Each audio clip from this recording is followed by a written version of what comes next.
لات، عزا اور منات، یہ ان 3 دیویوں کے نام ہیں جن کو عرب میں زمانہ جاہلیت کے دوران اللہ کی بیٹیاں تصور کر کے ان کی پوجا کی جاتی تھی۔ ان تینوں دیویوں کے مندرات بھی بنے ہوئے تھے جہاں جا کر عرب کے لوگ عبادت کرتے تھے، قربانی کے جانور ان کے لیے ذبح کیے جاتے تھے۔ سب سے پہلے درجے پر عزا تھی جو کہ قریش اور بنی کنانہ وغیرہ کے ہاں بڑا اور معظم سمجھا جاتا تھا۔ پھر دوسرے درجے پر لات تھی جو کہ طائف والوں کے ہاں بہت معظم تھی۔ سب سے پیچھے اور تیسرے درجے پر منات تھی جس کی اوس و خزرج اور بنی خزاع کے ہاں عبادت کی جاتی تھی۔ قرآن پاک کی سورہ نجم میں بھی ان تینوں دیویوں کا ذکر آیا ہے۔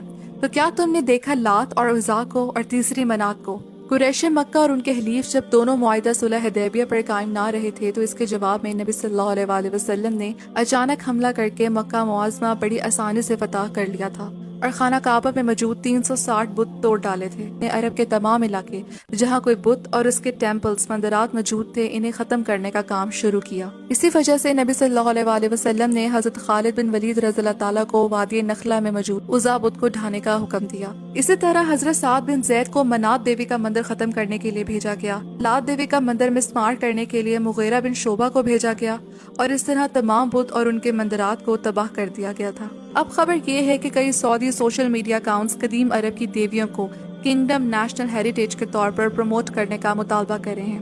عزا دیوی اور اس کی رسومات کی تصاویر شیئر کر کے لکھا گیا کہ ماضی سے مستقبل تک عزا ہمیشہ موجود ہے۔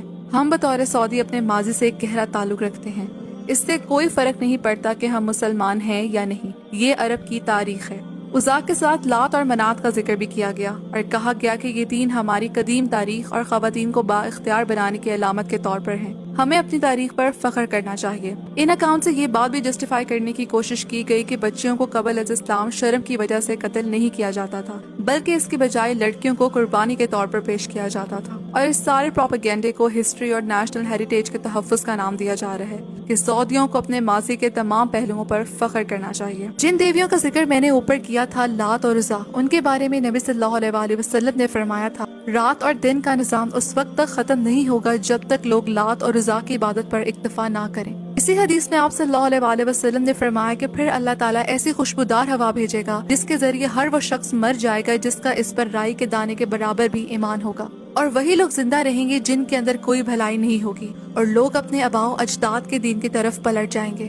اب ایسا نہیں ہے کہ سعودیہ کے مسلمان یہ بات سن کر چپ بیٹھے رہے ہوں، کافی نیگیٹو رسپانس دیا گیا ہے ان کی جانب سے، لیکن محمد بن سلمان کے ہوتے ہوئے سعودیہ میں کچھ بھی ہو سکتا ہے۔ لیکن نہ صرف سعودیہ، عرب کے کئی ممالک کے حکمران دنیاوی پیسے کے پیچھے اللہ کو بھلا بیٹھے ہیں۔ جن مندرات کو ختم کیا گیا انہیں ہی دوبارہ تعمیر بھی مسلمان ہی کروا کے دے رہے ہیں۔ جن مسلمان مردوں کو اپنی نظروں کی حفاظت کرنے کا